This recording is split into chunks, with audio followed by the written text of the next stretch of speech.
The scent of jasmine and wolf musk hung thick in the ceremonial hall, a combination that should have been intoxicating, but instead made my stomach turn. I pressed myself against the stone wall near the servants' entrance. Silver tray clutched against my chest like a shield, watching as another wave of eligible women filed past me. Their gowns whispered secrets across marble floors, silks from the Eastern Territories. Velvets dyed in colors I couldn't name. Jewels that caught the firelight and threw it back in defiant sparkles. I was invisible to them, just another piece of furniture in a room designed to showcase beauty and power. The mating ceremony happened once every decade, when the Alpha King opened his court to unmated females from every pack across the territories. It was supposed to be an honor, a chance at a life most could only dream of. The females who'd arrived over the past week had transformed the usually austere castle into something out of a fever dream. Everywhere I turned, there were flowers, perfumes, laughter that sounded like wind chimes in a storm. My role was simple: keep the wine flowing, the plates full, and my eyes down. Especially my eyes down. More champagne on the Eastern tables, Greta hissed as she swept past me, her keys jangling at her belt. She was the head housekeeper, a woman whose face seemed carved from the same stone as the castle walls. And for heaven's sake, Mira, do something about your hair. You look like you've been dragged through a hedge. My hand went automatically to my pale blonde braid, which had indeed come partially undone during my frantic sprint from the kitchens. I tucked the loose strands behind my ear and nodded, not trusting my voice. Greta had a talent for finding fault, and tonight of all nights, I couldn't afford to give her ammunition.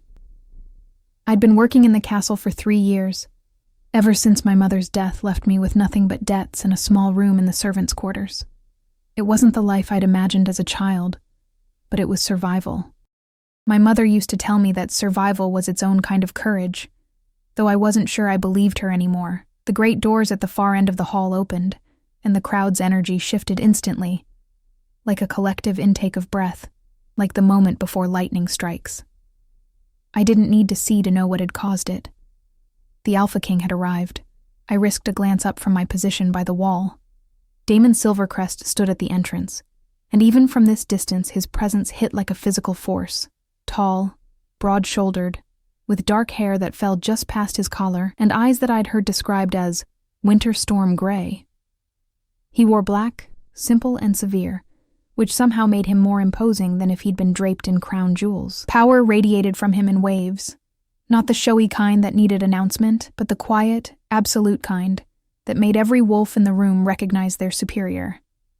The females pressed forward, a tide of perfume and ambition. I watched their faces transform, eyes widening, lips parting, spines straightening.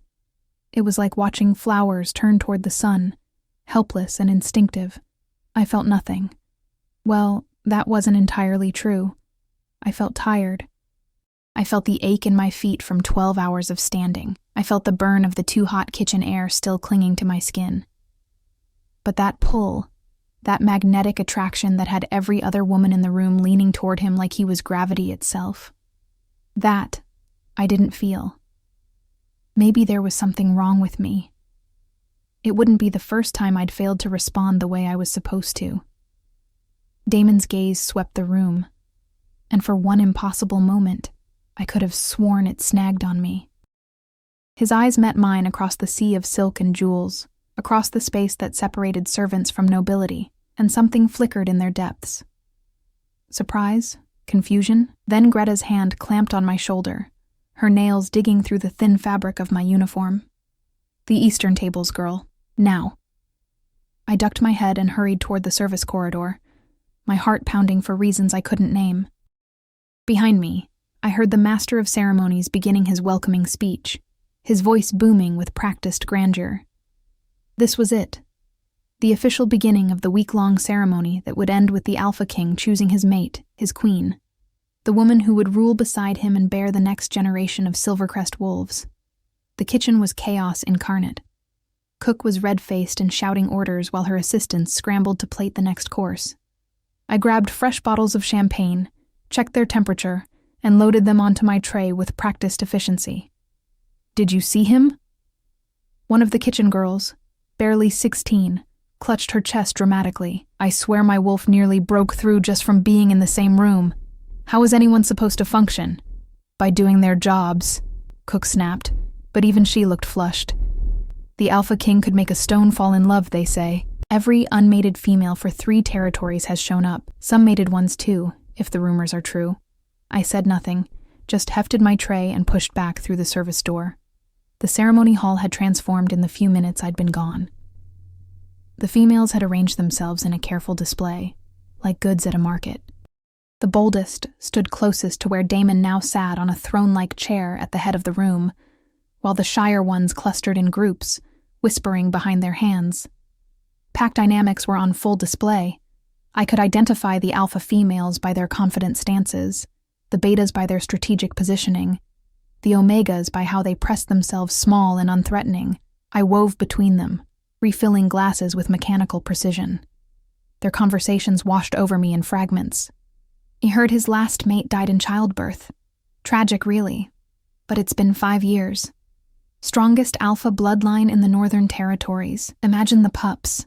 But will he choose for love or for political alliance? My father says. Those eyes. Did you see those eyes? I would let him. I tuned them out, focusing on my task. Pour, smile politely, move on, don't make eye contact, don't engage, don't exist beyond the service you provide. But I could feel him watching. It was absurd, of course. Why would the Alpha King watch a servant when he had his pick of the most beautiful, accomplished, powerful females in the territories? Yet every time I glanced up, I found those storm gray eyes tracking my movement through the crowd. The hair on the back of my neck stood up. My wolf, usually so quiet she was barely there, stirred uneasily. I ducked into an alcove to rearrange my tray, using the moment to steady my breathing. Through the gap in the curtain, I could see Damon speaking with a stunning female in crimson, the daughter of the Southern Pack's alpha, if I remembered the gossip correctly. She laughed at something he said, touching his arm with casual familiarity. He smiled politely, but his eyes were cold. "You're the one who doesn't feel it," I spun, nearly dropping my tray. A man stood behind me in the alcove, tall, lean, with copper hair and amber eyes that marked him as high-ranking. I recognized him from the castle staff briefings. Ezra Nightshade, the Alpha King's beta and closest advisor. "I don't know what you mean," I said carefully, setting down the tray before my shaking hands betrayed me. "Yes, you do." His voice was quiet, curious rather than accusing. "Every unmated female in this room is drowning in pheromones right now. Some of the mated ones too. But you..." He tilted his head, studying me like I was a puzzle. "You're completely unaffected." My throat went dry. "I'm just a servant. I know my place. That's not it." He stepped closer, and I caught his scent. Pine and rain, overlaid with the distinct signature of a powerful beta. "You genuinely don't feel the pull." How is that possible? I had no answer for him. I'd been asking myself the same question since the moment Damon walked into the room. Every instinct I'd been born with should have been screaming at me to submit, to seek his approval, to compete for his attention. Instead, I felt nothing. Less than nothing. A strange, empty calm that made me feel more broken than I already was. "Leave the girl alone, Ezra," another voice. This one from the entrance to the alcove. "She's just trying to do her job." We both turned. Damon Silvercrest stood framed by the curtain, and this close, the power radiating from him was almost suffocating. Almost. He looked at me with an expression I couldn't read. Something between confusion and interest, like I was a book written in a language he'd never encountered. "My apologies, Alpha," Ezra said smoothly, bowing his head. "I was simply curious about..." "I know what you were curious about." Damon's eyes never left mine. "Go manage the ceremony. I'll handle this." Handle this. As if I were a problem to be solved. Ezra departed with another bow, leaving me alone with the most powerful alpha in the territories. I should have been terrified. I should have been on my knees, throat bared, every submission instinct I possessed screaming at me to show deference. Instead, I met his eyes and said, "Your champagne is getting warm." Something flashed across his face. Surprise again, but also something that might have been amusement. "Is it?" the bottles on the eastern tables. They'd been sitting out for 15 minutes. Champagne should be served at 45 degrees Fahrenheit. After that, it loses its quality.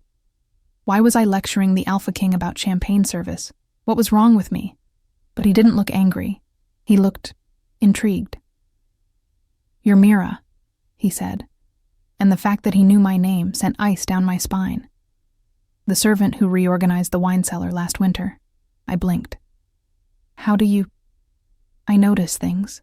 He took a step closer, and I could smell him now. Cedar and smoke, wild and clean, utterly masculine. My wolf stirred again, but not with attraction, with something else. Recognition, maybe, or warning. "You're not affected by me." It wasn't a question, but I answered anyway. "No, Your Majesty." "Why?" "I don't know." "Are you mated?" "No." "Promised to someone?" "No." "Then why?" His voice dropped lower, almost dangerous. "Every female out there is half feral with wanting." "But you stand here discussing champagne temperature like I'm furniture." I should have apologized. I should have made an excuse, fled, hidden in the kitchen until this nightmare ended. Instead, I heard myself say, "Maybe I'm broken." The words hung between us, more honest than I'd intended. Because that's what I'd always suspected, wasn't it? That some essential part of me had never formed correctly, that I was missing the pieces that would have made me normal, acceptable, whole. Damon stared at me for a long moment. Then, impossibly, he smiled. Not the polite, political smile he'd given the female in crimson, a real smile, with teeth and warmth, and something that looked almost like relief. "Broken," he repeated, tasting the word. "Or maybe you're the only honest thing in this entire circus." Before I could respond, a commotion erupted in the main hall. Raised voices, the crash of breaking glass. Damon's head snapped toward the sound, his entire demeanor shifting in an instant from curious to commanding. "Stay here," he ordered, then strode through the curtain. I didn't stay. Of course I didn't. Instead, I grabbed my tray and followed at a careful distance, emerging into a scene of barely controlled chaos. Two females were facing each other in the center of the hall, both radiating aggression. One was the crimson-clad Southern Alpha's daughter. The other was a striking female with midnight hair and eyes like chips of green ice. From the Western Pack, I thought, though I couldn't remember her name. "You dare touch him with such presumption," the dark-haired female snarled. "He is an Alpha King, not some common pack leader to be pawed at." "And you think your northern prudishness impresses him?" Crimson Dress shot back. "At least I know how to show interest, instead of standing around like a decorative ice sculpture." The tension in the room was suffocating. Other females had backed away, forming a circle around the combatants. This was how it started, I realized. The posturing, the challenges, the violence that simmered beneath every mating ceremony. Fighting for the Alpha's attention was as old as wolfkind itself. Damon stood at the edge of the circle, his face an unreadable mask. Ezra appeared at his side, murmuring something I couldn't hear. The Alpha King raised one hand, and the room fell silent. Enough. One word. Just one word, spoken in a tone that brooked no argument, and both females immediately dropped their eyes and backed away from each other. The power in his voice was absolute. Not cruel, but utterly unyielding. "This ceremony is about choice," Damon continued, his gaze sweeping the assembled females. "My choice, not yours. Fighting among yourselves won't impress me. It will only ensure you're sent home at first light." The threat hung in the air like a blade. Both females bowed their heads in submission, murmuring apologies. But I saw something else in that moment. I saw the weariness in Damon's eyes, quickly hidden. The slight tension in his jaw, the way his hands clenched briefly at his sides before relaxing into careful composure. He hated this. All of it. The ceremony, the posturing, the females throwing themselves at him. He hated it as much as I would have if our positions were reversed. And somehow, that made him seem less like an untouchable king, and more like a man trapped in a role he never wanted. Our eyes met across the room again. This time, I didn't look away. Neither did he. The ceremony continued for another 2 hours, though it felt like days. I watched from the shadows as females paraded themselves before Damon, each trying to outdo the last with displays of grace, wit, or strategic flirtation. Some sang. One actually recited poetry. Another shifted partially, letting her wolf's eyes glow golden to showcase her bloodline's strength. Damon endured it all with the same carefully neutral expression, offering polite comments and nothing more. I refilled glasses, cleared plates, and tried to ignore the way my skin prickled every time his gaze found me in the crowd. It was nearly midnight when Greta finally dismissed the serving staff. My feet ached, my back screamed, and I smelled like a combination of wine, roasted meat, and other people's perfume. All I wanted was my small bed in the servants' quarters and 8 hours of unconsciousness. The castle's back corridors were blessedly quiet at this hour. Most of the staff had already retired, exhausted from the day's preparations and execution. I climbed the narrow staircase to the 3rd floor where the female servants were housed, my footsteps echoing off stone walls. Mira. I froze on the landing, hand gripping the railing. Ezra emerged from the shadows like he'd been waiting for me, which was impossible because how would he have known which route I'd take? Unless he'd been following me, which was a thought I didn't want to examine too closely. Beta Nightshade, I said carefully, executing a small bow. Is there something you need? Yes, actually. He moved closer, and in the dim lamplight, his amber eyes seemed to glow. I need you to understand what you've gotten yourself into. I haven't gotten myself into anything. I'm just a servant. You're the female who doesn't respond to an Alpha King's presence. Do you have any idea how rare that is?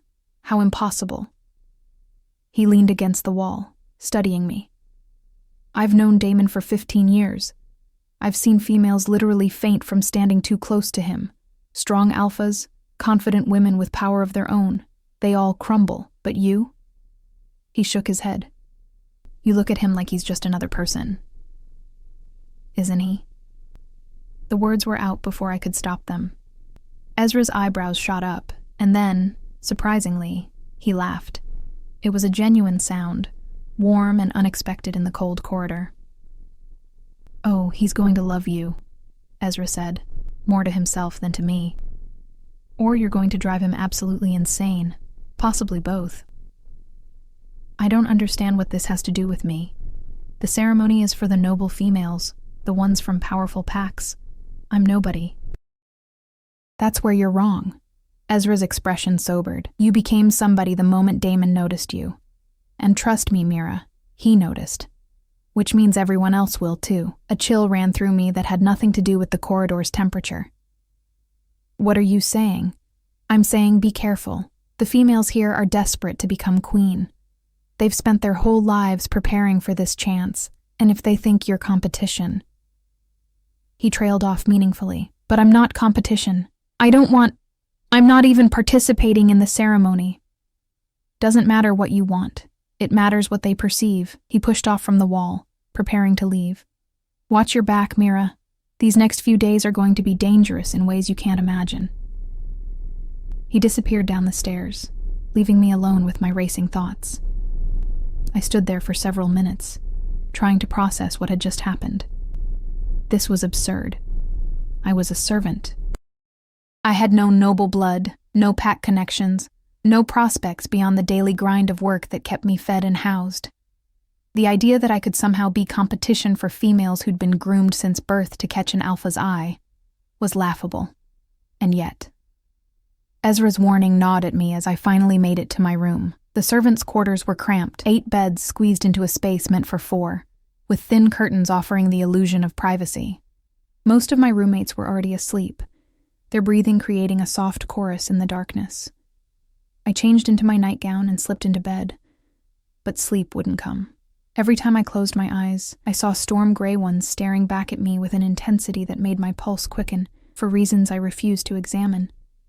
What was wrong with me? Why didn't I feel what every other female felt? I'd wondered this before, of course.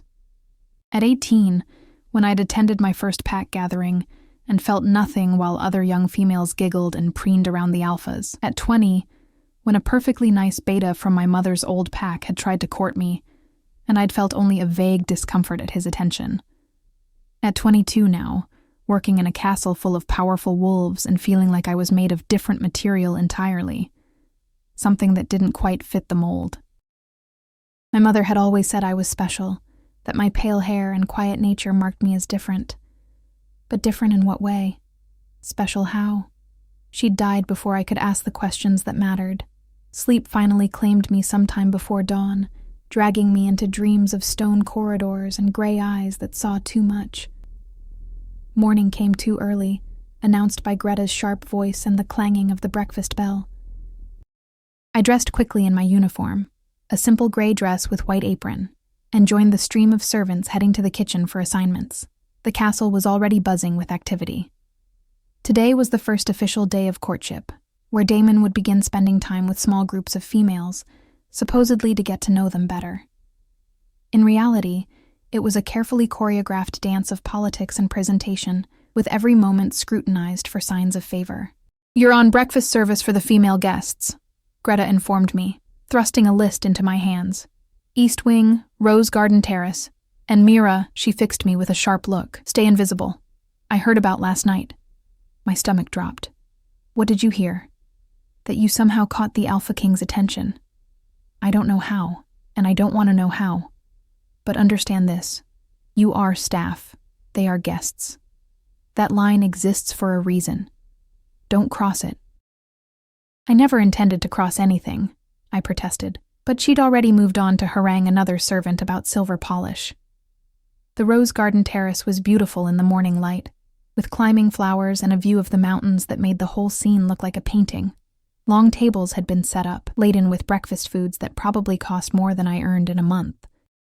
The females were already gathering, dressed in their day finery, slightly less elaborate than last night's gowns, but still stunning. I moved among them with my serving tray, pouring tea and coffee, offering pastries. Their conversation washed over me in waves. "Did you see how he looked at the Western Alpha's daughter?" I swear there was interest there. No, he spent the most time talking to Lady Helena from the Eastern Pack. That's significant. You're both wrong. He barely looked at anyone. Honestly, it's like he's not even interested in finding a mate. I kept my expression neutral, my movements efficient, but I couldn't help noticing how they watched each other, eyes cataloging every interaction, every perceived advantage or slight. The competition here was fierce, feral in a way that had nothing to do with wolf nature and everything to do with ambition. "You there. Girl." I turned to find the crimson-dressed female from last night, Lady Sienna, I'd learned her name was, beckoning me with one elegant hand. Up close, she was even more beautiful, with flawless golden skin and eyes like honey. "Yes, my lady. This tea is cold. Bring me a fresh pot. And make sure it's actually hot this time." The tea wasn't cold. I'd poured it less than a minute ago, but I nodded and headed back toward the service entrance, biting back the response that wanted to escape. "Ignore her," a voice said as I entered the corridor. "She's been in a foul mood since last night's reprimand." I turned to find another female from the ceremony, smaller than the others, with auburn hair and kind brown eyes. She wore a simple blue dress that suggested middling rank, not alpha stock. "I'm sorry," I said carefully. "Lady Sienna, she's taking her frustration out on the staff. It's not personal." The female smiled, and it reached her eyes. "I'm Zara, by the way. Western Pack, Beta bloodline. And you're Mira, the girl who reorganized the wine cellar." My surprise must have shown because she laughed softly. "Small castle. Word travels. Plus, I've been coming here for political visits since I was 16. I remember when you first arrived. You looked terrified." "I was terrified," I admitted, before I could think better of it. "But you stayed. That takes courage." Zara glanced back at the terrace. "Unlike some people who mistake cruelty for strength, don't let Sienna get to you. She's desperate. Because she knows her pack needs this alliance more than the Alpha King needs her." I didn't know what to say to that. Political maneuvering was so far outside my experience that it might as well have been a foreign language. "Can I ask you something?" Zara's voice dropped lower. "Last night, during the opening ceremony, why weren't you affected? I was halfway across the room and I could barely think straight from his presence. But you just kept serving drinks like nothing was happening." Not this again. I swallowed hard. I don't know. Maybe I'm just built differently. Maybe, Zara agreed. But her expression said she was thinking something else entirely. Or maybe you're exactly what he needs. Before I could ask what she meant, she headed back to the terrace, leaving me standing in the corridor with more questions than answers. The day continued in a blur of service. Lunch on the terrace, afternoon tea in the garden, dinner in the formal dining hall. I caught glimpses of Damon throughout. Always surrounded by females, always wearing that same carefully neutral expression. He looked exhausted, though he hid it well. It wasn't until evening, when I was cleaning up after dinner, that everything changed. I was alone in one of the smaller dining rooms, collecting abandoned glasses and plates, when the door opened. I didn't look up, assuming it was another servant coming to help. "You're working late." My hands stilled on the glass I was holding. That voice, deep, commanding, unmistakable. I turned slowly to find Damon standing in the doorway, still dressed in his formal attire but with his jacket removed and his sleeves rolled up. He looked more human like this, less like an untouchable king, and more like a man who'd survived a very long day. "Your Majesty," I said, setting down the glass and executing a proper curtsy. "I didn't expect, that is, I'm just finishing." "Stop." He moved into the room, closing the door behind him. "You don't have to do that with me." "Do what?" "Stumble over your words. Act like I'm going to bite." A pause. "Are you afraid of me, Mira?" The question hung in the air between us. I should have said yes. Any sane person would have said yes. He was the Alpha King, the most powerful wolf in the territories, a man who could end my employment or my life with a single word.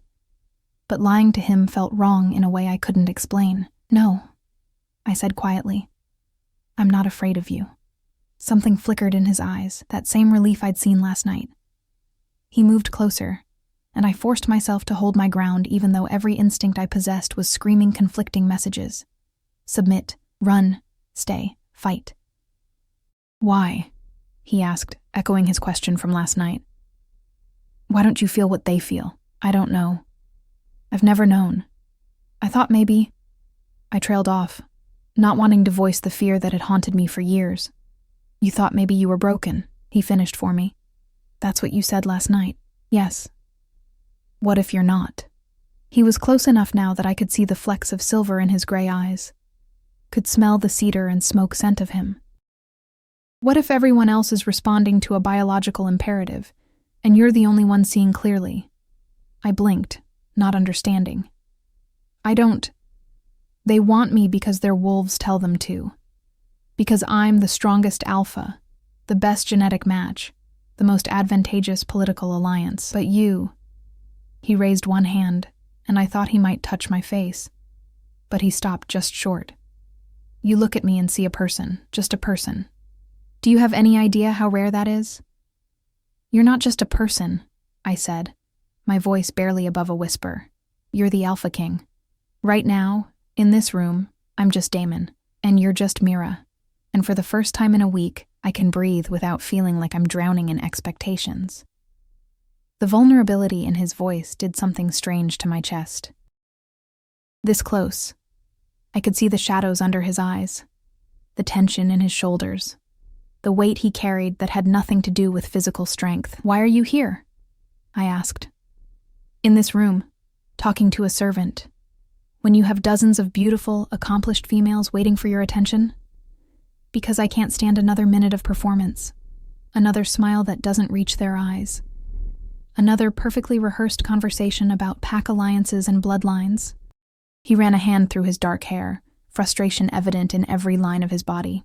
"Because you're the only person in this entire castle who isn't trying to be what they think I want. Maybe I just don't know what you want. Maybe that's exactly why I'm here." The moment stretched between us, charged with something I didn't have a name for. Not attraction, or at least, not the overwhelming chemical pull that other females described. This was different, quieter, like recognition. Like finding something you didn't know you'd been searching for. A knock at the door shattered the moment.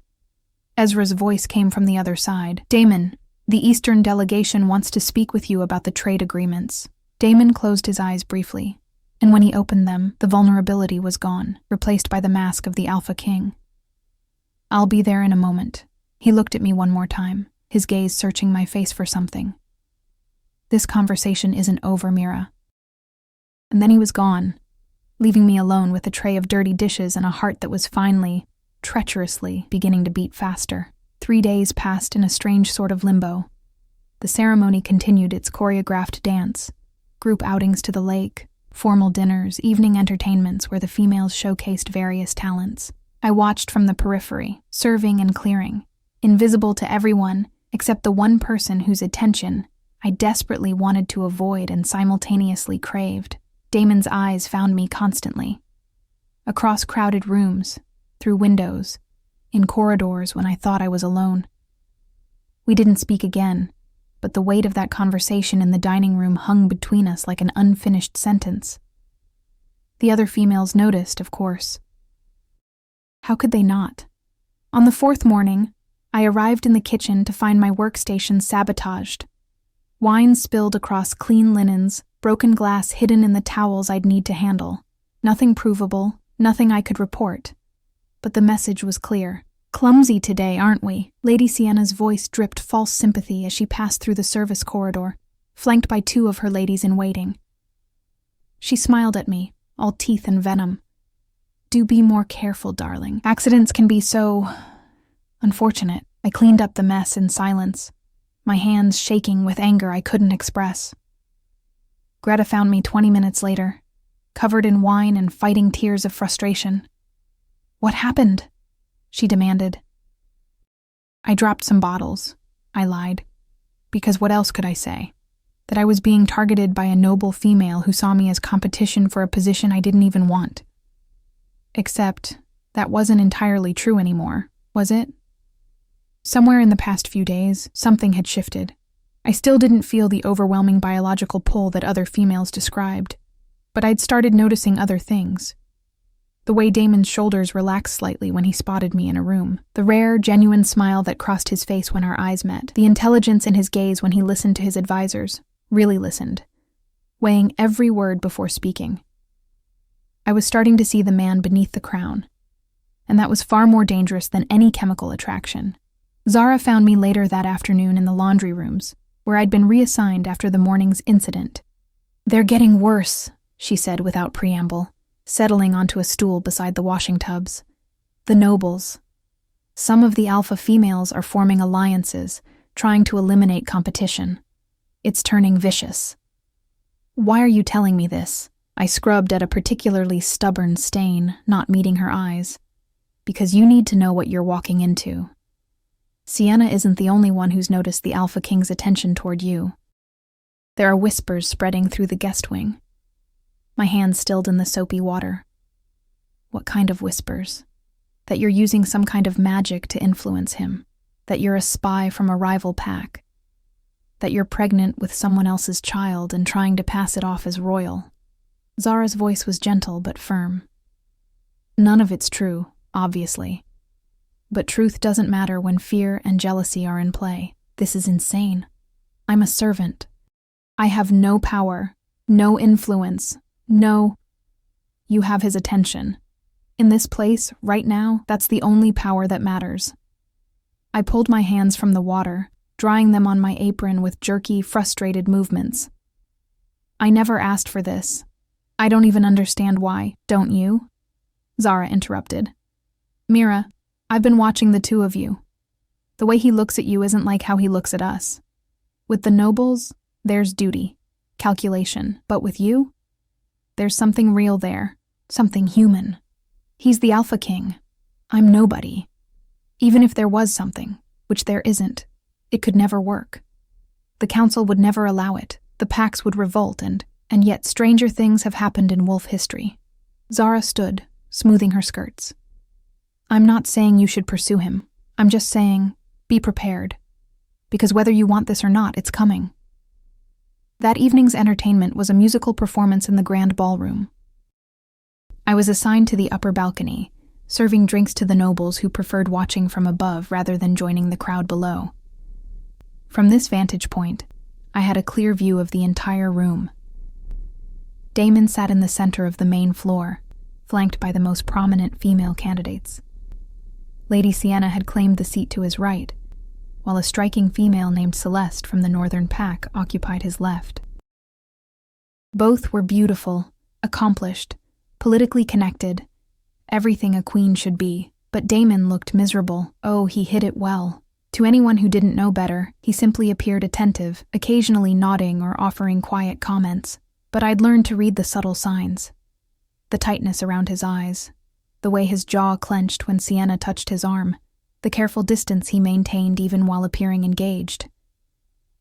The performance began, a string quartet playing something classical and haunting. I should have been focusing on refilling glasses, but I couldn't look away from the scene below. Halfway through the second piece, Damon's gaze lifted to the balcony. To me. Our eyes locked across the distance, and even from here, I could feel the intensity of that connection.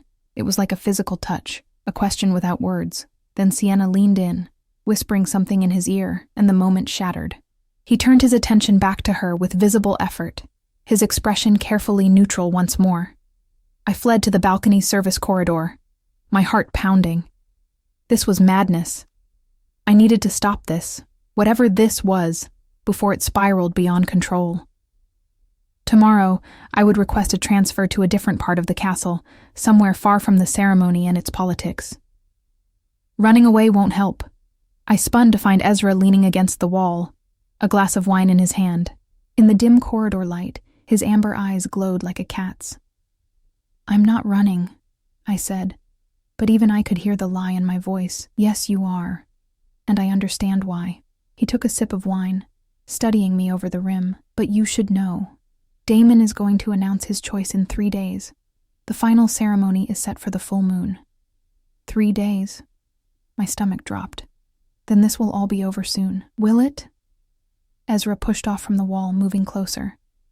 "Mira, I'm going to tell you something that could get me in serious trouble. Damon hasn't shown genuine interest in any of the noble females. Not one. He's been going through the motions because he has to, because the kingdom expects it, but there's no real connection there. That's not my concern, except with you there is a real connection. I've known him for 15 years, and I've never seen him look at anyone the way he looks at you." Ezra's voice dropped lower. "The question is, what are you going to do about it?" "Nothing. I'm going to do nothing, because there's nothing to be done. He's a king, I'm a servant, and this is a fantasy that can only end badly for everyone involved. And if he chooses you anyway?" The question hung in the air like a challenge. I shook my head, backing away. "He won't. He can't. It would be political suicide. Or it would be the bravest thing he's ever done." Ezra's smile was sad. "Not everyone gets to choose love, Mira. Most of us spend our whole lives compromising, settling, doing what's expected. If you have a chance at something real, even if it's complicated and dangerous and entirely impractical, isn't that worth fighting for?" Before I could answer, shouts erupted from the ballroom. Both Ezra and I rushed back to the balcony to see chaos erupting below. 2 females were in the center of the room, shifted partially, their wolves visible in their eyes and elongated claws. One was Celeste from the Northern Pack. The other was a female I didn't recognize, dark-haired, pale-skinned, radiating aggression. "You dare question my bloodline?" Celeste snarled, her voice carrying the resonance of her wolf. "My family has ruled the Northern Territories for 300 years. And my family has dragon blood in our veins," the dark-haired female shot back. "Pure shifter lineage going back to the old times. Your pack is nothing but mongrels playing at nobility."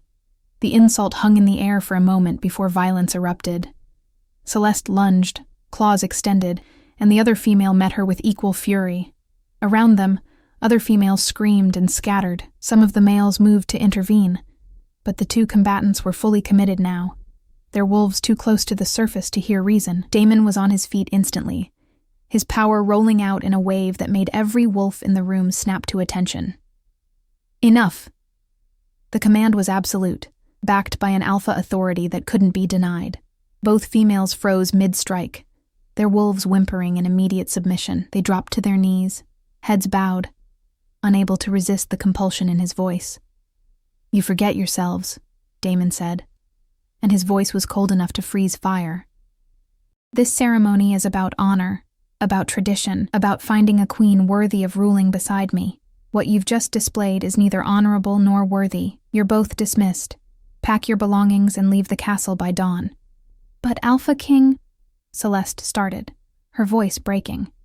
"Dawn," he repeated, and there was no mercy in his tone.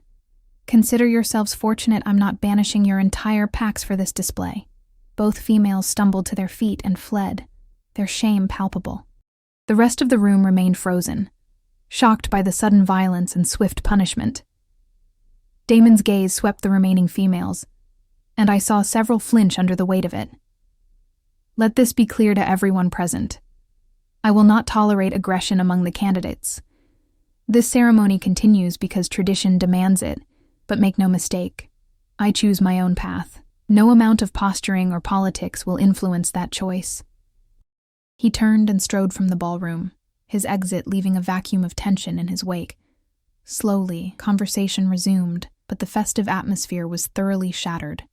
I stood on the balcony, my hands gripping the railing, trying to process what I'd just witnessed. That power, that absolute authority, it should have terrified me, should have triggered every submission instinct I possessed. Instead, I felt something else entirely.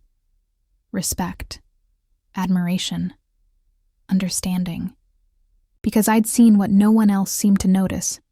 In the moment before he delivered his judgment, his eyes had found me on the balcony, and in them, I'd seen not anger, but weariness, not dominance, but desperation.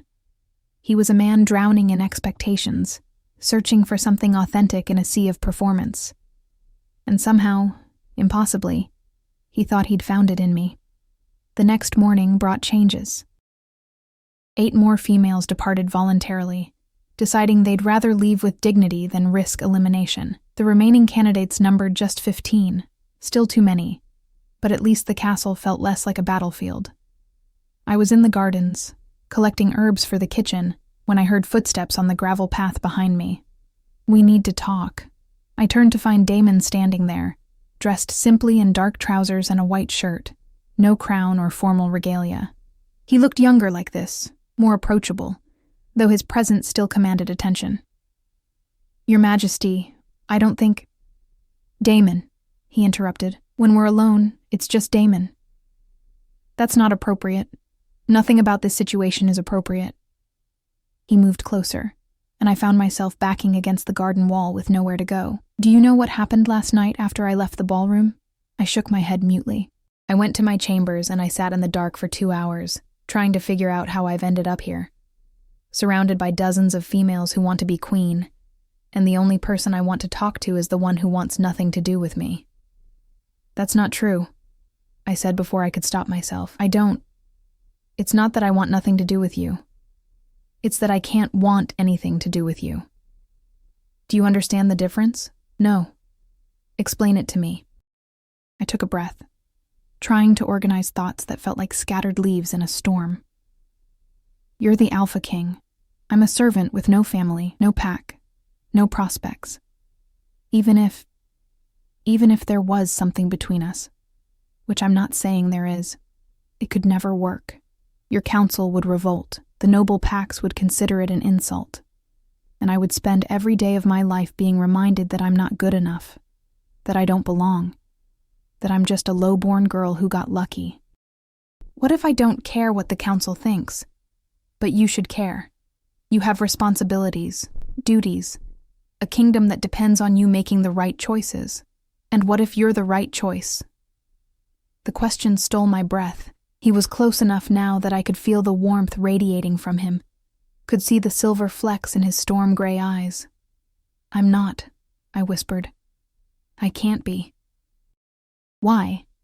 Because you don't feel the biological pull that other females feel? Mira, that's exactly why you might be perfect. Every other woman here wants me for what I represent.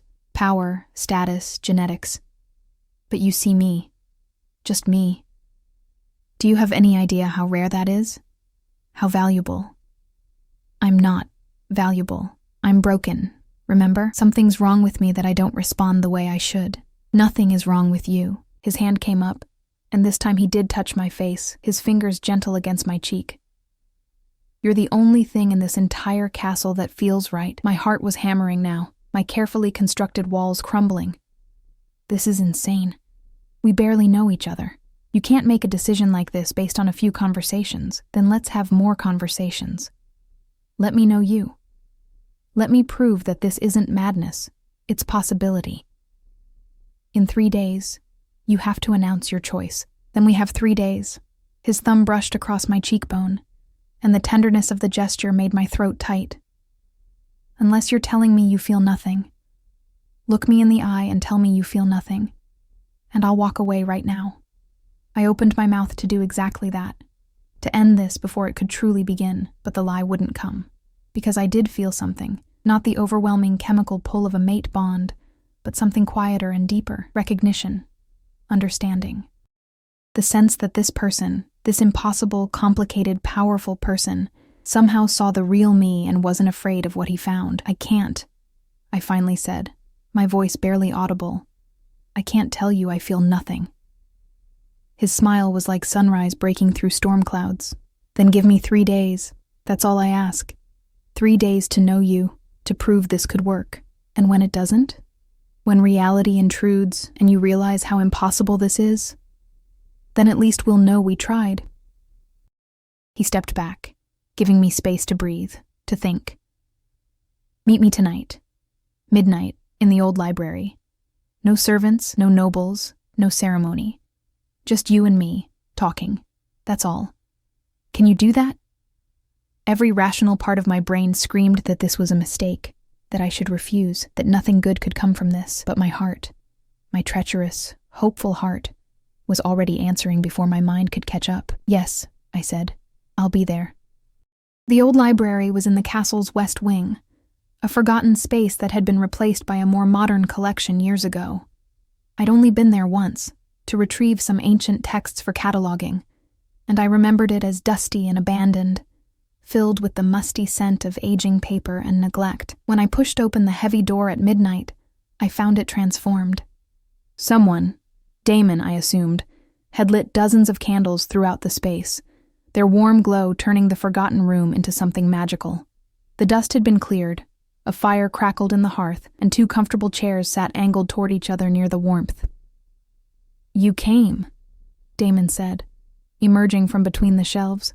He'd changed into casual clothes, worn jeans and a soft sweater that made him look less like a king and more like someone I might have known in another life. I said I would. I closed the door behind me, suddenly nervous in a way I hadn't been before. This felt intimate in a way our previous encounters hadn't. No crowds to hide in, no duties to interrupt, just the 2 of us, and the truth hanging between us. "Sit," he invited, gesturing to the chairs. "I brought wine, but I wasn't sure if you drank, so there's also tea, and I may have raided the kitchens for those little pastries you were serving yesterday. The ones with the raspberry filling. The thoughtfulness of it caught me off guard." "You noticed what I was serving?" "I notice everything about you, Mira. It's becoming a problem." He poured tea into delicate cups, his large hands surprisingly gentle with the fragile porcelain. "Cream? Sugar? Just cream, please." We settled into the chairs, and for a moment, silence stretched between us. Not uncomfortable exactly, but charged with the weight of everything unspoken. "Tell me about your mother," Damon said finally. "You mentioned she passed 3 years ago?" I hadn't expected that question. "Yes. Fever took her in the winter. She was a seamstress, worked for one of the noble houses in the Southern Territories. We weren't wealthy, but we were happy." My fingers traced the rim of my teacup. "She used to say I was born under a strange moon, that I'd always walk a different path than others expected. She sounds wise. She was. Though I'm not sure she'd be pleased with where that different path has led me. Serving in a castle while the Alpha King holds a mating ceremony. Why did you come here? To the castle? Debt." The word came out more bitter than I intended. My mother borrowed money for medicine when she first got sick. When she died, the debt became mine. Working here was the only way to pay it off. "And have you? Paid it off?" I shook my head. "Not yet. Another year, maybe 2, and I'll be free to leave." "And then what?" What do you want, Mira, when you're free? No one had ever asked me that before. I stared into the fire, watching flames dance across the logs, considering the question seriously for the first time in years. I want a small house, I said slowly. Somewhere quiet, with a garden. I want to grow my own vegetables and herbs, maybe keep a few chickens. I want to read books in the evening and not be afraid of making mistakes or disappointing anyone. I trailed off, embarrassed by how simple it sounded. Peace, Damon finished softly. You want peace? Yes. Boring, isn't it? Compared to ruling kingdoms and commanding packs. It's the most honest thing anyone has said to me in months. He set down his cup, leaning forward. Do you know what I want? I shook my head. The same thing. A quiet evening. A real conversation. Someone who doesn't expect me to be performing every moment. His voice carried a weariness that made my chest ache. I became Alpha King at 23 when my father died unexpectedly. I've spent the last 7 years learning how to be what everyone needs me to be. But somewhere in all that learning, I forgot how to just be. You're doing it now, I pointed out. Being. Just sitting here, talking. Only with you. You're the first person in years who's made me feel like I could stop performing. He reached across the space between our chairs, his hand extended palm up. An invitation, not a demand. That's worth more than any political alliance or perfect bloodline. I stared at his hand for a long moment before slowly placing mine in it. His fingers closed around mine, warm and solid. And that quiet recognition I'd felt before deepened into something more. Tell me about the ceremony, I said. What happens in the next 3 days? Tomorrow, there's a hunt. Traditional display of strength and coordination. The females compete in wolf form while I observe.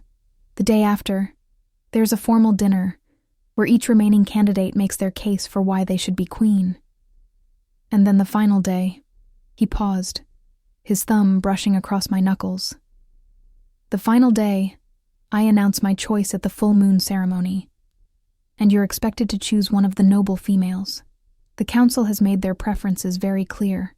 Lady Sienna would bring a strong alliance with the southern territories. Helena from the east has military connections that would strengthen our borders. Zara, though not as highly ranked, has a reputation for diplomacy that could be valuable. Zara's kind, I said. She's been warning me about the others, trying to protect me. I know. She's one of the few genuine people here. Damon's eyes met mine, but I don't feel this with her, or with any of them. This, I repeated softly. What is this, exactly? I don't know yet. That's what I'm trying to figure out. He stood, drawing me up with him, but didn't release my hand. Dance with me. There's no music. Then we'll make our own. It was absurd and impractical and completely inappropriate, but I found myself stepping into his arms anyway. He was warm and solid against me, one hand at my waist, the other still holding mine. We swayed to a rhythm only we could hear, moving slowly in the candlelight. You're trembling, he murmured against my hair. I'm terrified, I admitted. Of this, of what it could mean, of how it could end. I'm terrified too. His arms tightened around me, but I'm more afraid of letting you go without knowing what we could be. We danced in silence for several minutes, and gradually, my trembling eased. There was something hypnotic about the movement, about the warmth of his body, and the steady beat of his heart under my ear. Can I tell you something? I said finally. About why I might not feel what other females feel. Anything. My mother once said that our family line had magic in it, generations back. Nothing powerful. We were never witches or seers. But she said we had a resistance to compulsion, to having our wills bent by others. She thought maybe that's why I always felt different, why I never quite fit the mold of what a wolf should be. Damon pulled back enough to look at my face. And you think that's why you're not affected by my alpha presence? Maybe. Or maybe I really am just broken. I tried to smile, but it felt shaky. Either way, it means I see you clearly, not through the filter of biology or pack instincts, but as you actually are. And what do you see? I took a breath. deciding to be completely honest. I see someone who's lonely, someone who carries the weight of a kingdom on his shoulders and has no one to share that burden with, someone who's kind even when he doesn't have to be, who notices details about servants and remembers what they serve. Someone who's terrified of making the wrong choice, but even more terrified of living a life that feels like a lie. His hand came up to cup my face, his thumb tracing my cheekbone. "You see me," he said, and his voice was rough with emotion. "God help me, Mira, you actually see me." The moment stretched between us, charged with possibility. He was going to kiss me. I could see the intention in his eyes, feel it in the way his hand trembled slightly against my skin. And I was going to let him. Consequences be damned. Then a crash echoed through the castle, followed by screams. We broke apart instantly, both of us turning toward the door. Another crash, closer this time, and the unmistakable sound of fighting. Snarls, breaking furniture, violent struggle.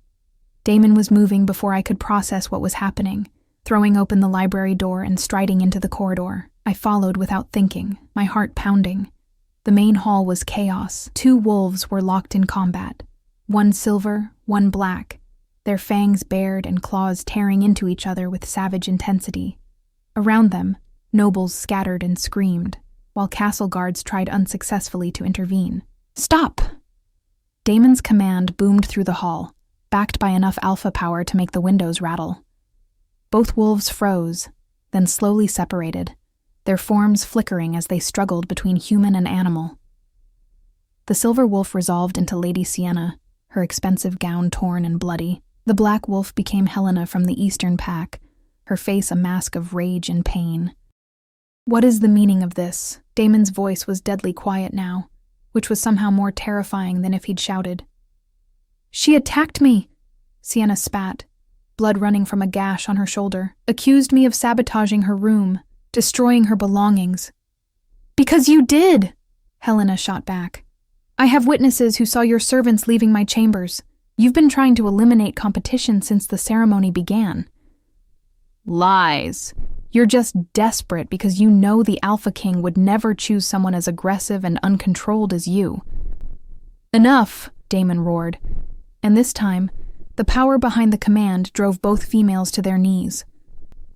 Around the hall, every wolf present felt the weight of it, even the human servants flinching from the sheer force of his authority. Ezra appeared at Damon's side, breathing hard like he'd been running. The entire guest wing is in chaos. 4 more fights have broken out. The ceremony is falling apart. Damon stood there for a long moment, his jaw clenched, hands fisted at his sides. I watched him struggle with something internal, saw the moment he made a decision that would change everything. "The ceremony is over," he announced, his voice carrying to every corner of the hall. "All candidates will leave the castle by tomorrow evening. There will be no hunt, no final dinner, no announcement at the full moon." Shocked silence greeted his words. Lady Sienna found her voice first. "But Alpha King, you haven't chosen." "I have chosen." His eyes swept the room, touching on each noble female before finally landing on me where I stood half hidden in the corridor shadows. "I choose honesty over performance, peace over politics, truth over tradition." He was looking at me. Everyone was looking at me now, following his gaze to where I stood frozen, my servant's uniform marking me as impossibly wrong for this moment. "No," I whispered, but the word was lost in the sudden explosion of voices. "A servant?" someone shrieked. "He's choosing a servant over us? This is an outrage. The council will never allow it. She must have used magic, some kind of enchantment." "Silence!" Damon's roar cut through the chaos. "I am your Alpha King, and I will make my own choice. The ceremony is concluded. You are dismissed." The nobles erupted into fresh chaos, some fleeing in tears, others clustering together in outraged groups, a few looking at me with expressions that promised violence if given the chance. Castle guards moved to restore order, ushering people toward their rooms. Through it all, Damon walked steadily toward me, his eyes never leaving mine. When he reached me, he extended his hand again. But this time it wasn't a private invitation in a candlelit library. This was a public claim, witnessed by nobles and servants alike. "Come with me," he said quietly. And it wasn't a command. It was a plea. I stared at his hand, my mind reeling. This was insane. Impossible. Political suicide. The council would revolt. The noble Pax would be insulted. His entire kingdom would question his judgment. I should refuse. I should run back to the servants' quarters and hide until this storm passed. But when I looked into his eyes, I saw the same thing I'd seen in the library. Loneliness. Hope. Desperate honesty. He was choosing me not despite my ordinariness, but because of it. Because I saw him as a person, not a prize. Because together, we might build something real in a world of performance. My hand was shaking when I placed it in his. The gasps that echoed through the hall should have made me reconsider. The hate in Lady Sienna's eyes should have warned me of consequences to come.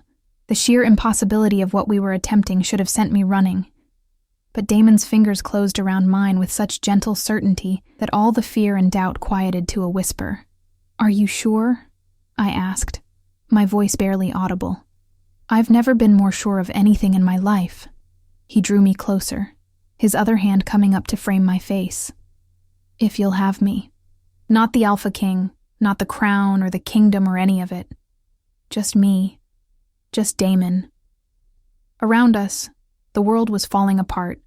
Nobles raging, servants whispering, guards struggling to maintain order. The consequences of this choice would echo for years to come. There would be battles to fight, prejudices to overcome, 1,000 obstacles between this moment and any kind of happy ending.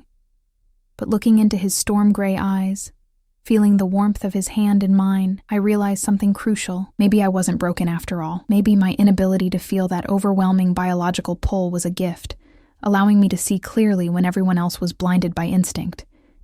And what I saw was a man worth fighting for. "Yes," I said, and the word felt like jumping off a cliff. "Yes, I'll have you." His smile was like the sun breaking through clouds, transforming his entire face. And then, right there in the middle of the chaotic hall with dozens of witnesses, he kissed me. It wasn't the overwhelming, world-ending kiss that romance stories promised. It was softer than that, sweeter. A question and an answer, a promise and a beginning. His lips were gentle against mine, his hand cradling my face like I was something precious. And for the first time in my life, I felt like I was exactly where I belonged. When we finally broke apart, the hall had gone silent. Every eye was on us, expressions ranging from shock to fury to, surprisingly, a few that held something like approval. Zara stood near the back, a small smile on her face. Ezra watched from the stairs, his expression unreadable but not hostile. "We should go," Damon murmured against my forehead. "Before they recover from the shock and the real arguing begins." He was right. I could see some of the nobles regaining their composure, preparing fresh protests. But before anyone could speak, Damon turned to address the room one final time. "This is not a decision I've made lightly. I know it breaks with tradition, challenges expectations, and will face opposition. But I am still your Alpha King, and this is my choice. Anyone who cannot accept it knows where the door is." Then he swept me from the hall, his hand never releasing mine, leaving chaos and consequence in our wake. The next 72 hours were a whirlwind of consequences and confrontations. The castle emptied quickly. Most of the noble females departed within hours of Damon's announcement, their pride too wounded to remain. Lady Sienna left without a word, but the look she gave me promised this wasn't over. Helena surprised me by offering a stiff nod of acknowledgement before climbing into her carriage. Respect, perhaps, for disrupting a system she'd never truly fit into either.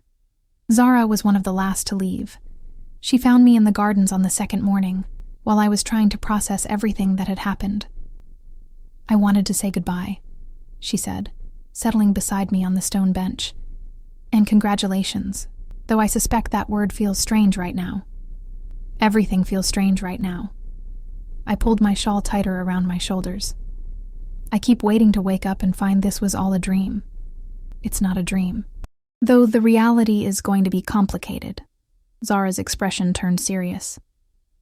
"The council is furious. 3 of the elder alphas have demanded an emergency meeting. There's talk of challenging Damon's authority, claiming he's unfit to rule if he can't even follow basic protocol for choosing a mate." My stomach clenched. Maybe I should leave, if my presence is causing this much trouble. "No." Zara's hand caught mine, surprisingly strong, That's exactly what they want, for you to doubt yourself, to run away, to prove their prejudice is right. Don't give them that satisfaction. She squeezed my fingers. You know what I noticed during the ceremony? Damon smiled more in the few moments he spent looking at you than in all the hours he spent with us. That's worth something. That's worth fighting for. After she left, I spent long hours walking the castle grounds, trying to understand how my life had transformed so completely in just a few days.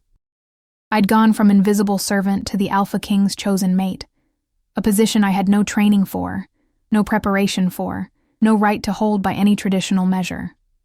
The servants treated me differently now, some with resentment, others with cautious respect. Greta avoided me entirely, perhaps unsure how to reconcile the girl she'd ordered around with someone who now technically outranked her.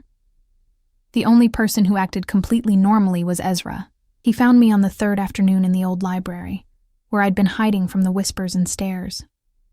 The council meeting is tonight, he announced without preamble. They're going to push hard for Damon to reconsider, claim that choosing a servant undermines the entire pack hierarchy. And will he reconsider?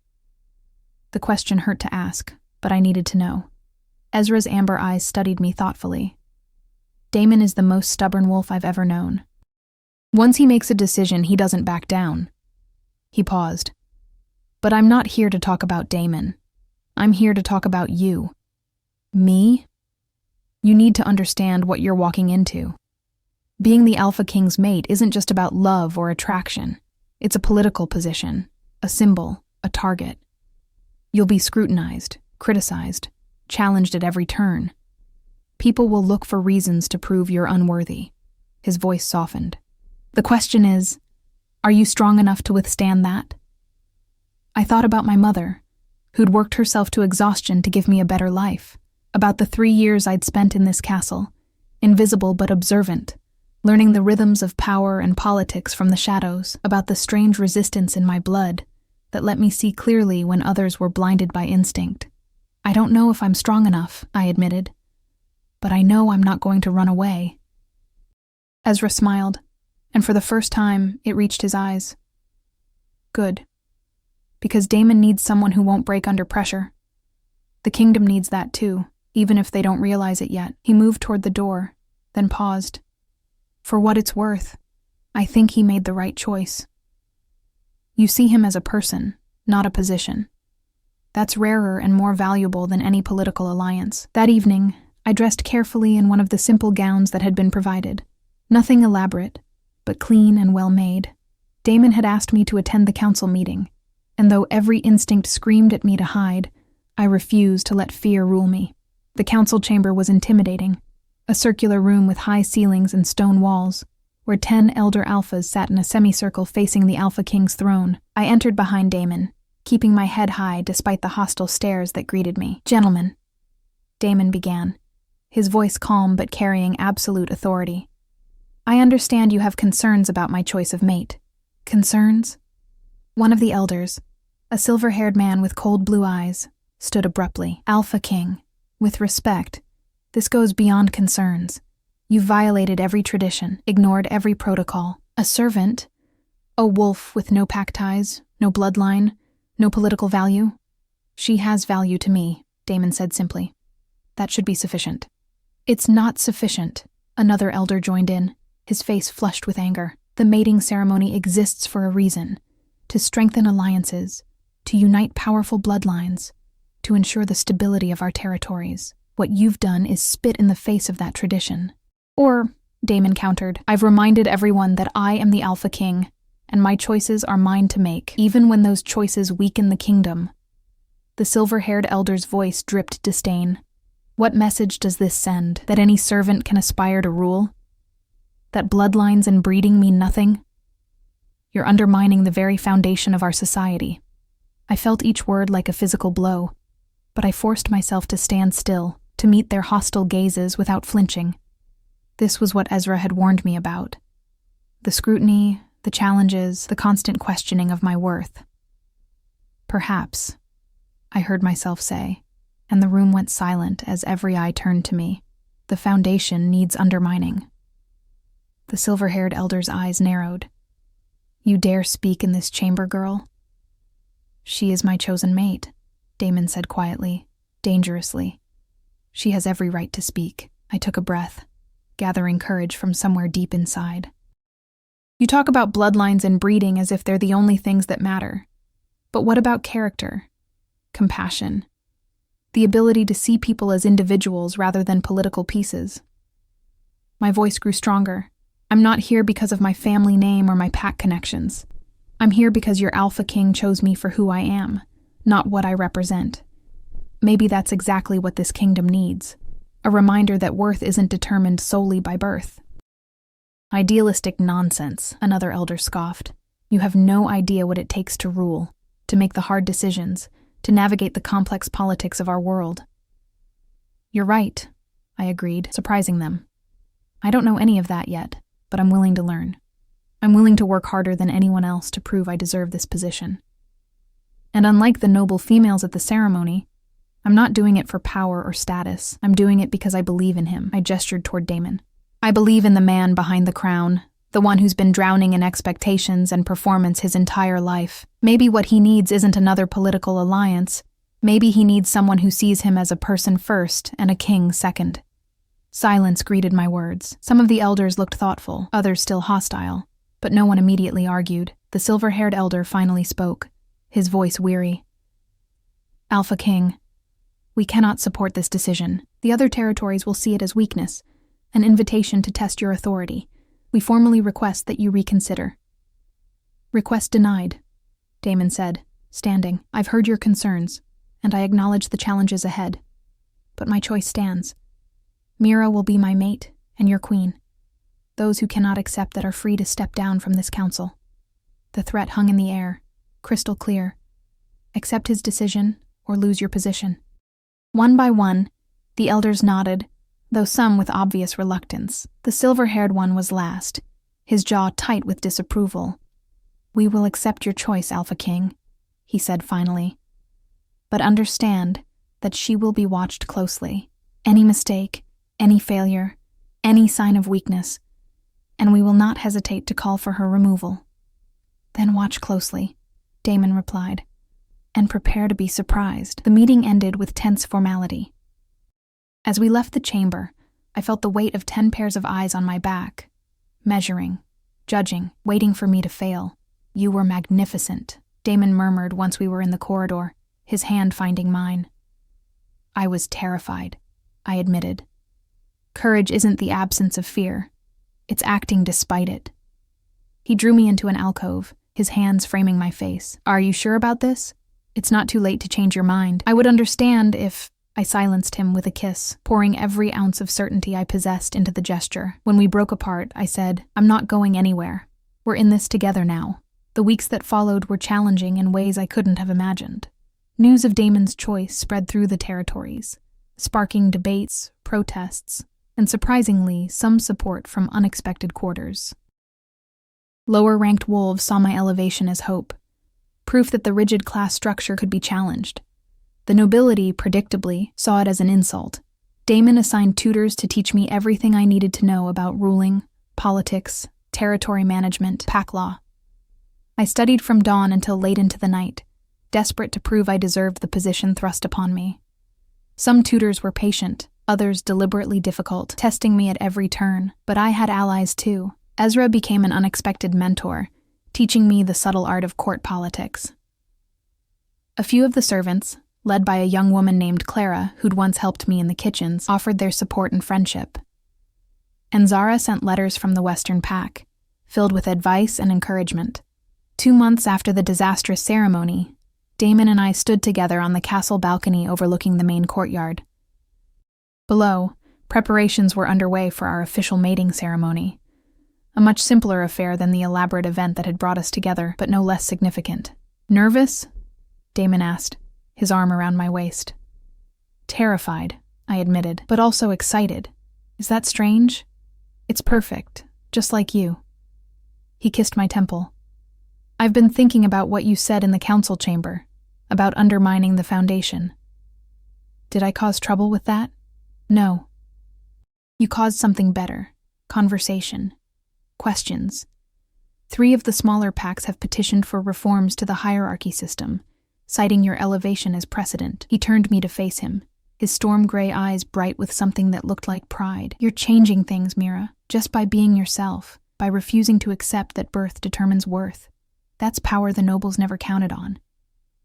I'm just trying not to mess up. You're doing more than that. You're showing them a different path. His thumb brushed across my cheek, in that familiar, gentle gesture. My brave, impossible, perfect mate. The ceremony that evening was intimate. Just the essential witnesses, the traditional vows, the binding ritual that would mark us as mates for life. I wore a simple white dress that Clara had helped me alter, with pale flowers woven into my blonde hair. When Damon took my hands in his beneath the full moon, his eyes held everything we'd been through. The chaos of the original ceremony, the impossible choice, the weeks of struggle and triumph that had followed. I, Damon Silvercrest, Alpha King of the Northern Territories, take you, Mira, as my mate, my partner, my queen, he said, his voice carrying across the courtyard. Not because tradition demands it, not because politics require it, but because my heart chose you. Because you see me when others only see the crown. Because together, we are stronger than we ever could be apart.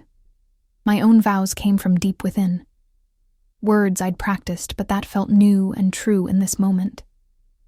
I, Mira, take you, Damon, as my mate, my partner, my king, not because of your power or your title, but because you chose honesty over performance, because you had the courage to follow your heart even when the world said it was impossible.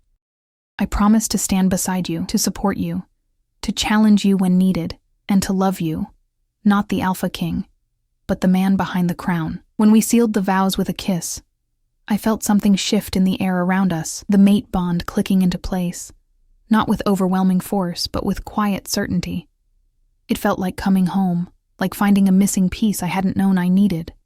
The crowd's reaction was mixed. Some cheered genuinely, others offered polite applause that barely masked their disapproval. But I didn't care. Let them doubt. Let them judge. Damon and I would prove them wrong, one day at a time. 6 months later, I stood in the great hall that had once held the disastrous mating ceremony. But everything had changed. The room was full of wolves from every territory, gathered for the annual council summit. As Damon's queen, I now had a voice in these proceedings, a reality that still surprised me daily. The silver-haired elder who'd been my harshest critic approached after the formal sessions concluded. "Queen Mira," he said, the title coming easier now than it had at first. I wanted to acknowledge I may have been hasty in my initial judgment. I raised an eyebrow. "Oh? Your education reforms, allowing lower-ranked wolves access to advanced training regardless of bloodline, are showing remarkable results. 3 of our best new trackers came from servant families." He looked uncomfortable admitting it, but continued. "And your work establishing the orphanage in the Eastern Territory has improved relations there more than decades of political maneuvering achieved." "Thank you," I said simply, not gloating over his change of heart. "I'm just trying to build a kingdom where worth is earned, not inherited." "Yes, well," he cleared his throat. "The council has voted to formally support your initiatives, unanimously." After he left, Damon appeared at my side, slipping his hand into mine. I heard. Unanimous support. That's quite an achievement. "We did it together," I reminded him. "Your backing gave me the authority to try." "No, you earned that authority yourself." He drew me close, and even after 6 months, the comfort of his presence still felt new and precious. I chose well. We both did. That night, we walked through the gardens where we'd had so many crucial conversations. The moon was full again, casting silver light across the flowers and stone paths. "Do you ever regret it?" I asked quietly. "Choosing me instead of a proper alliance?" Damon stopped, turning to face me fully. "Not once. Not ever." "Do you regret accepting?" I thought about everything that had happened. The challenges, the victories, the slow transformation from invisible servant to visible queen. About the orphans who now had hope, the lower-ranked wolves who could dream of better futures, the small but significant changes rippling through the kingdom. Most of all, I thought about the man beside me. No longer a lonely king drowning in expectations, but a partner who could finally breathe freely. No, I said, and meant it with every fiber of my being. No regrets. He kissed me under the moonlight, and in that moment, everything was perfect. Not because our path had been easy, or because all our problems were solved. There would always be challenges, always those who doubted us, but we had chosen each other, honestly and completely. We had built something real in a world of performance and politics. And together, we were changing the very foundation of what it meant to rule. I had started as the maid who didn't fall for the alpha king at the mating ceremony. Now I was the queen who had fallen for the man beneath the crown, and in doing so, had helped him remember who he truly was. Years later, when young wolves asked me about the unconventional path that had led me to the throne, I would tell them this: true strength isn't about fighting against who you are. It's about embracing what makes you different and using it to build something better. I had been called broken for not feeling what others felt, but that supposed weakness had become our greatest strength. It had allowed me to see clearly, to choose with my heart instead of my instincts, to build a partnership based on truth rather than biology, and in the end, that made all the difference. Damon and I stood together in the garden, his arms around me, the future stretching before us bright with possibility. The mating ceremony that was supposed to give him a queen had given us both something far more valuable, each other, honestly and completely. We had taken the impossible path. We had challenged tradition, faced opposition, and rebuilt what it meant to rule. And we had won. Not because we were perfect, but because we were real. Not because it was easy, but because it was true. And in a world of performance and politics, of biological imperatives and pack hierarchies, that truth was the most revolutionary thing of all. The servant girl who stood invisible at the first ceremony had become the queen who made everyone see differently. And the lonely king who had been drowning in expectations had found someone to breathe with. Together, we had rewritten the story. And it was only the beginning.